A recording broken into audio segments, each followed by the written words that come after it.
Vídeo aula de Escola Bíblica Dominical número 6. Tema: a fidelidade dos obreiros do Senhor.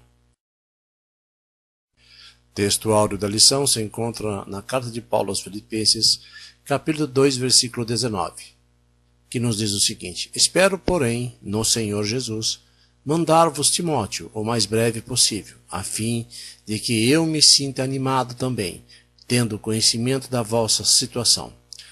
Texto extraído da tradução da Almeida, Revista e Atualizada. Na aula número 4, vimos Paulo apresentar o Senhor Jesus como um exemplo, um modelo supremo de humildade.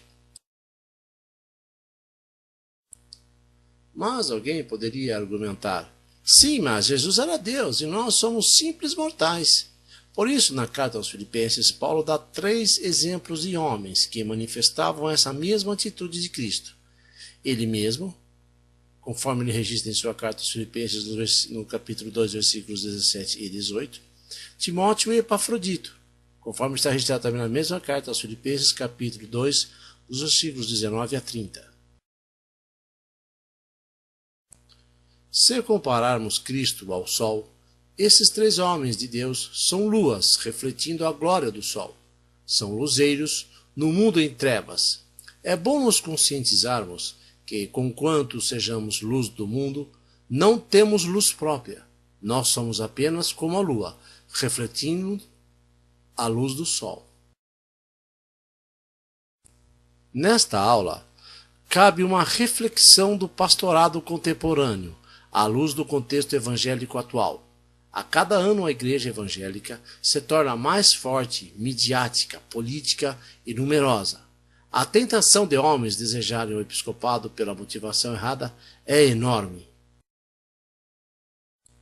Não há outro caminho a ser feito para evitar as motivações erradas, que é a da humilhação, voluntariedade e simplicidade. Por isso, todo candidato ao ministério eclesiástico precisa mergulhar profundamente no compêndio doutrinário da Igreja, o Novo Testamento, e vivenciar a vida daqueles que deram tudo de si para o engrandecimento do reino de Cristo. Trataremos, à luz de Filipenses 2, dos versículos 19 a 30, da dedicação e fidelidade de Paulo, Timóteo e Epafrodito, homens que não mediram esforços para que a obra de Cristo fosse plenamente exitosa. Ser pastor nos dias atuais. Não deveria haver diferença entre o ser pastor nos tempos bíblicos, do Antigo ou do Novo Testamento, com o ser pastor na atualidade. A atividade pastoral, em muitos lugares, está distante, muito distante do ideal bíblico. Como já escrevi, as ovelhas estão sendo traçadas ou trocadas pelas coisas. Mesmo que as coisas sejam para o bem das ovelhas, o contato pessoal, a visitação, o aconselhamento, a pregação e o ensino não podem ser banidos das atividades cotidianas de um pastor. O ministério pastoral é um ministério de contato pessoal e não de gerenciamento à distância. O perfil do pastor bíblico é o de alguém que entra no aprisco e não que manda outro em seu lugar.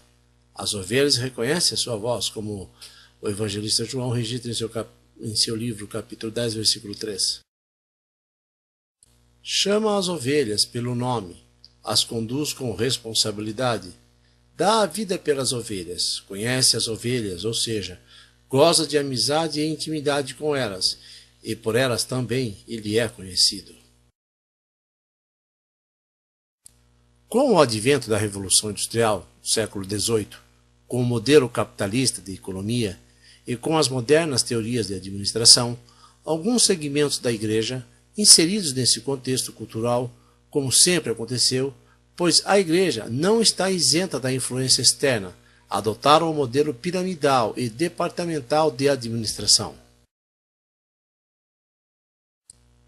Por piramidal, entenda-se uma forte ênfase administrativa na hierarquia e uma distância crescente de quem está no topo da pirâmide, ou seja, os pastores, dos que estão na base, membros e congregados. No meio da pirâmide ficaram os evangelistas, presbíteros, diáconos e líderes em geral. Por departamental, trato da criação de departamentos, como nas fábricas, lojas, comércio e indústria. Desta forma, temos o departamento infantil, juvenil, de senhores, de senhoras, de evangelização, de educação, de música e etc. O modelo de igreja-família e comunidade doméstica, típico do Novo Testamento, ao longo dos anos dissiparam-se. O atual modelo pode ser aproveitado? Acredito que algumas coisas sim, desde que norteadas pelos princípios bíblicos. O argumento de que a igreja cresceu não significa necessariamente que cresceu com saúde. Não são apenas modelos que fazem a igreja crescer, antes é o próprio Deus que faz a sua igreja crescer, nas mais diferentes circunstâncias ou situações. Além de todas as questões já citadas, ainda temos a política eclesiástica, que acaba afastando alguns pastores de sua cidade, estado ou região. Entendo que uma análise séria e profunda da situação poderia mudar o quadro para que o ministério pastoral retornasse ao seu real propósito. No livro de Atos, capítulo 6, versículo 2, está registrado ali uma situação muito interessante, que nos diz o seguinte: Então os 12 convocaram a comunidade dos discípulos e disseram: Não é razoável que nós abandonemos a palavra de Deus para servir as mesas? Essa é uma palavra que merece reflexão. Apenas pastores ministerialmente saudáveis poderão conduzir de maneira saudável o rebanho do Senhor. Outro versículo que também merece muita atenção estará registrado no livro de Apocalipse, capítulo 2, dos versículos 4 e 5. Nos diz o seguinte: Tenho, porém, contra ti que abandonaste o teu primeiro amor. Lembra-te, pois, de onde caíste. Arrepende-te e volta à prática das primeiras obras. E se não, venho a ti e moverei do seu lugar o seu candeeiro, caso não te arrependas. Os falsos pastores. Para agravar a situação, além de pastores que não cumprem o seu ministério como deveriam, temos os falsos pastores, que fingem cumprir e ter um ministério autêntico. Falo dos pilantras, dos vigaristas, dos mercenários e bandidos de plantão e em completa ação nos dias de hoje. Sem mais delongas, segue abaixo algumas características dos falsos pastores. Primeiro, são apacentadores de si mesmos, ou seja, ministram em causa própria. Segundo, são exploradores das ovelhas, vivem no luxo absurdo e exagerado à custa dos dízimos e das ofertas dos simples fiéis. Confundem a sustentação com ostentação. São duros, implacáveis e descompromissados com o cuidado e a saúde integral das ovelhas. A preocupação de Paulo com a igreja. O apóstolo Paulo era um verdadeiro pastor, provado e aprovado por Cristo, um líder comprometido com o pastorado, um líder que amava a igreja de Cristo, um líder que valorizava as pessoas, embora estivesse tão distante, cerca de 1.100 quilômetros, tinha ao seu coração inclinado para com os cristãos de Filipos. Era um líder que amava a igreja e se preocupava com ela. Sem dúvida, estas são características basilares de um verdadeiro pastor. São as mesmas que vivenciava o seu líder mor, Jesus. Ele chegou a dizer que o bom pastor dá a sua vida pelas ovelhas. Não há dúvidas que esta era a disposição do apóstolo Paulo. Somente dá a vida por alguém aquele que compreende o real valor do outro. Para o apóstolo, o valor de uma vida era incalculável. Por isto, mesmo preso, Paulo informa o seu plano de enviar Timóteo a Filipos e a ida de Epafrodito, levando informações escritas, a saber, a Epístola de Filipenses, para assegurar aos cristãos daquela comunidade. O apóstolo Paulo agora se volta para Epafrodito, este valoroso e dedicado obreiro, mas é o suficiente o que temos para compreendermos o seu profundo amor por Jesus e pela Igreja de Cristo.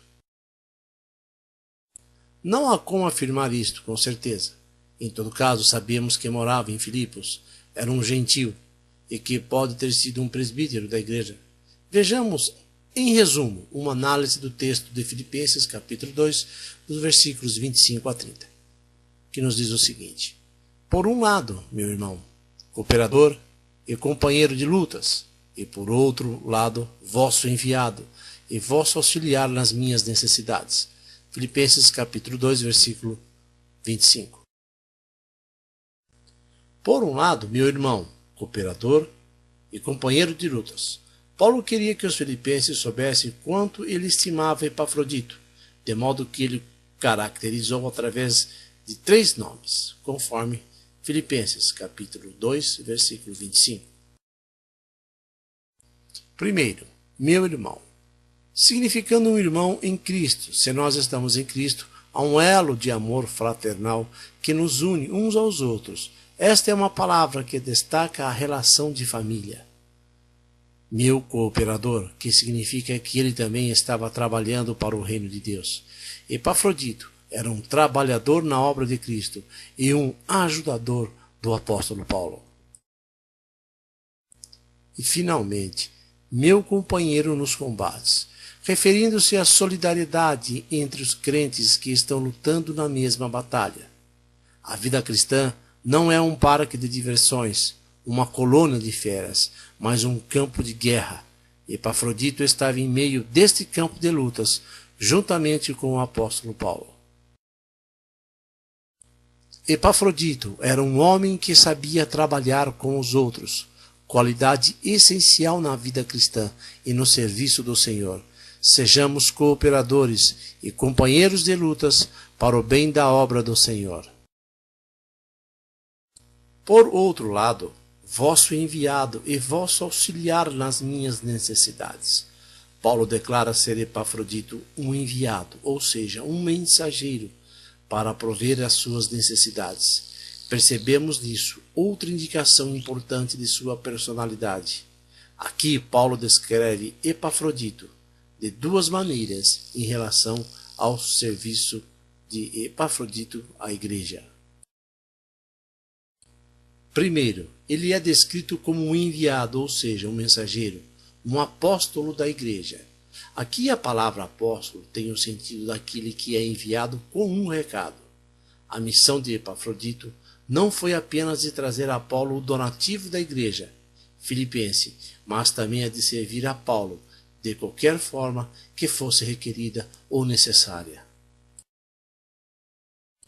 Portanto, Epafrodito foi enviado tanto para levar uma oferta quanto para ser uma oferta dos filipenses a Paulo. Segundo, ele é descrito como auxiliar da igreja para ajudar Paulo. Paulo quer nos ensinar que o crente é um sacerdote que ministra um culto a Deus enquanto atende às necessidades dos outros. Epafrodito fazia o seu serviço prestado à igreja, a uma liturgia e um culto a Deus. Epafrodito tinha ido a Roma não apenas para levar recursos financeiros para Paulo, mas também para ministrar as necessidades espirituais de Paulo, sem prazo determinado para voltar. Vejamos agora algumas qualidades especiais de Timóteo, que o credenciaram como um obreiro de confiança do apóstolo Paulo para a missão especial à igreja de Filipos, adaptado do livro de Filipenses, escrito pelo reverendo Hernandes Dias Lopes. Primeiro, Timóteo, um obreiro de bons antecedentes. Sua mãe e sua avó eram crentes. Ele conhecia a palavra de Deus desde a infância. Converteu-se na primeira viagem missionária de Paulo e cresceu espiritualmente, pois passou a ter um bom testemunho em sua cidade, antes de unir-se ao apóstolo em sua segunda viagem missionária, conforme está registrado no livro de Atos, capítulo 16, versículos 1 e 2.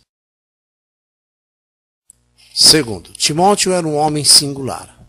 Ele era um homem singular pela sua obediência e submissão a Cristo e ao próprio apóstolo Paulo, como um filho a um pai. Havia muitos cooperadores de Paulo, mas Timóteo ocupava um lugar especial no coração do veterano apóstolo. Terceiro, Timóteo, um homem que cuidava dos interesses dos outros. Ele aprendeu o princípio ensinado por Paulo, de cuidar dos interesses dos outros. Princípio esse exemplificado por Cristo e pelo próprio apóstolo Paulo, conforme registra em sua carta aos Filipenses, capítulo 2, versículo 17. Timóteo vivia de forma altruísta, pois o centro de sua atenção não estava em si mesmo, mas na Igreja de Deus. Ele não buscava riqueza, nem promoção pessoal. Ele não estava no ministério em busca de vantagens. Ele tinha um alvo: cuidar dos interesses da igreja. Quarto, Timóteo, um homem que cuidava dos interesses de Cristo. Só existem dois estilos de vida: daqueles que vivem para si mesmos e aqueles que vivem para Cristo. Timóteo queria cuidar dos interesses de Cristo e não dos seus próprios. Sua vida estava centrada em Cristo e nos irmãos, e não só no seu próprio eu. Embora alguns em Roma pregassem o evangelho por amor, entre aspas, conforme o apóstolo registra na sua carta aos Filipenses, capítulo 1, versículo 16, de todos quantos estavam disponíveis perante Paulo, nenhum era tão destituído de egoísmo quanto Timóteo. Para Timóteo, como para Paulo, a causa de Cristo Jesus envolvia o bem-estar de seu povo. Quinto, Timóteo, um homem de caráter provado. Timóteo desfrutava de um bom testemunho antes de ser missionário, e agora, quando Paulo já está para lhe passar o bastão, como continuador da sua obra, dá testemunho de que ele continua tendo um caráter provado. É lamentável que muitos líderes religiosos que são grandes em fama e riqueza sejam anões no caráter. Vivemos uma crise avassaladora de integridade no meio evangélico brasileiro. Precisamos urgentemente de homens íntegros, provados, que sejam o modelo do rebanho. Conclusão. O apóstolo Paulo tinha em sua companhia homens de Deus sinceros com os quais ele podia contar na administração do trabalho do Senhor em Filipos. Timóteo e Epafrodito, cujas virtudes são louváveis, constituem-se para nós, hoje, verdadeiros exemplos de como devemos agir no serviço de Deus. E assim encerramos a aula no dia de hoje. Que Deus os abençoe na maravilhosa pessoa de Jesus Cristo, nosso Senhor e Salvador. Amém.